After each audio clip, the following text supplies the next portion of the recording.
Saudara-saudariku yang terkasih, riwayat orang kudus pada hari ini yaitu Santo Joseph Fredenemans. Fredenemans lahir pada 15 April 1852 di Abtei, Tirol Selatan, sebuah daerah di lembah pegunungan Alpen. Sejak kecil ia bercita-cita menjadi imam, dan kedua orang tuanya merestui cita-citanya yang luhur itu. Malta, ia masuk seminari untuk mengikuti pendidikan imamat.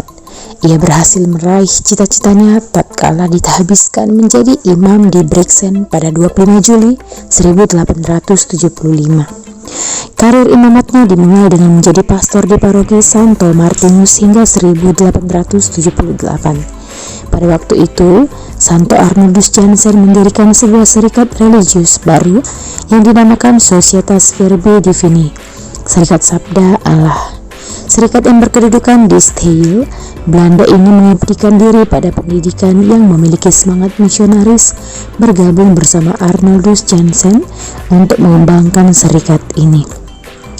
Dia sendiri bercita-cita menjadi seorang misionaris di Tiongkok. Untuk itu, ia mempelajari bahasa Tionghoa dan adat istiadat bangsa Cina. Kemahirannya dalam berbahasa Tionghoa sungguh membantu dia dalam pergaulan dengan umat setempat. Dengan cepat, ia bisa menyesuaikan diri dengan kebiasaan-kebiasaan umat di Santung. Kepribadiannya yang menarik, sifatnya yang rendah hati, rajin, sederhana, dan berkemauan keras membuat dia sangat dicintai oleh umat, baik yang dewasa maupun yang anak-anak. Semuanya itu sungguh memudahkan dia dalam karya pewartaannya. Nah, ketika ia dengan gigih membela umatnya dari rongrongan kaum revolusioner, ia ditangkap dan disiksa secara kejam.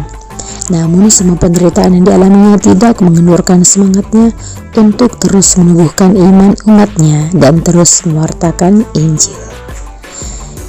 Akhirnya ia meninggal dunia pada 28 Januari 1908 di Taikia karena terjangkit TBC dan serangan penyakit tipus.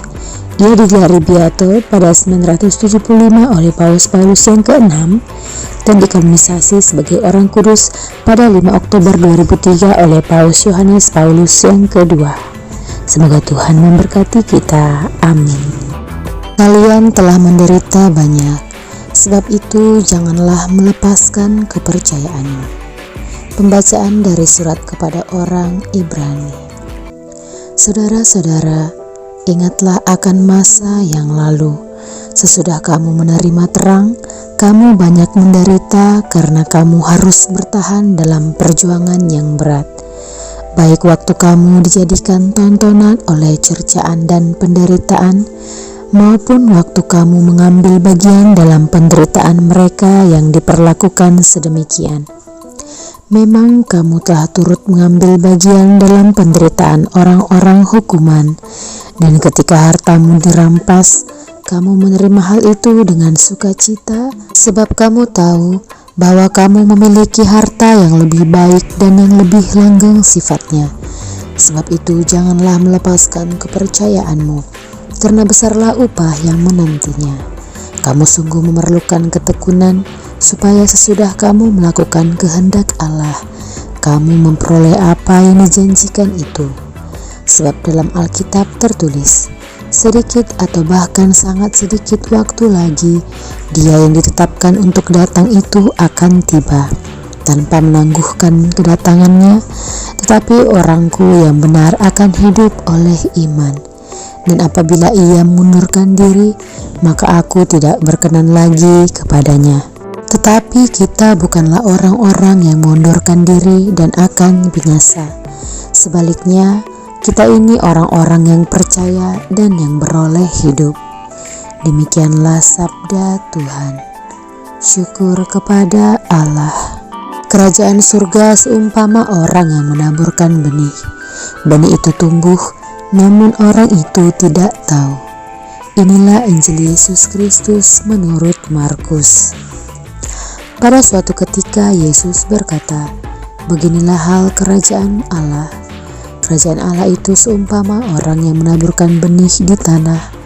Malam hari ia tidur, siang hari ia bangun. dan benih itu mengeluarkan tunas, dan tunas itu makin tinggi. Bagaimana terjadinya orang itu tidak tahu. Bumi dengan sendirinya mengeluarkan buah, mula-mula tangkai, lalu bulir, kemudian butir-butir yang penuh isi pada bulir itu. Apabila buah itu sudah cukup masak, orang itu segera menyabit, sebab musim menuai sudah tiba. Yesus berkata lagi, dengan apa hendak kita membandingkan kerajaan Allah itu? Atau dengan perumpamaan manakah kita hendak menggambarkannya? Hal kerajaan itu seumpama biji sesawi yang ditaburkan di tanah. Memang biji itu yang paling kecil daripada segala jenis benih yang ada di bumi.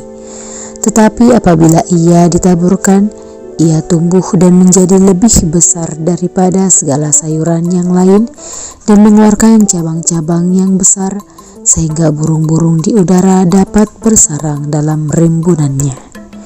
Dalam banyak perumpamaan semacam itu, Yesus memberitakan sabda kepada mereka sesuai dengan pengertian mereka. Dan tanpa perumpamaan ia tidak berkata-kata kepada mereka.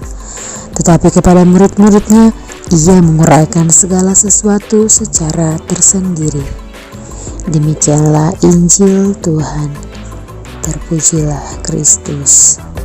Saudara-saudariku yang terkasih, renungan pada hari ini tentang Just Do It. Dalam Markus 4 ayat 26-27 dikatakan, bagaimana terjadinya tidak diketahui orang itu. Nah, kerajaan Allah digambarkan seumpama benih yang tumbuh.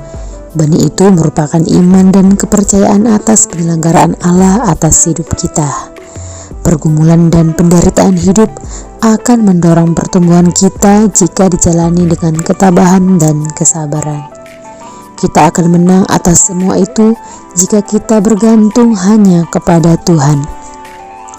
Dan kerajaan Allah dapat kita rasakan dan nikmati di dunia dengan menanamkan benih kasih dan kebaikan bagi sesama. Surga akan dapat kita rasakan dalam keluarga jika kita dapat sungguh mengasihi satu sama lain seperti yang Yesus ajarkan. Nah, surga dalam keluarga dapat saya rasakan karena seisi rumah kami itu melakukan dan melayani satu sama lain dengan kasih.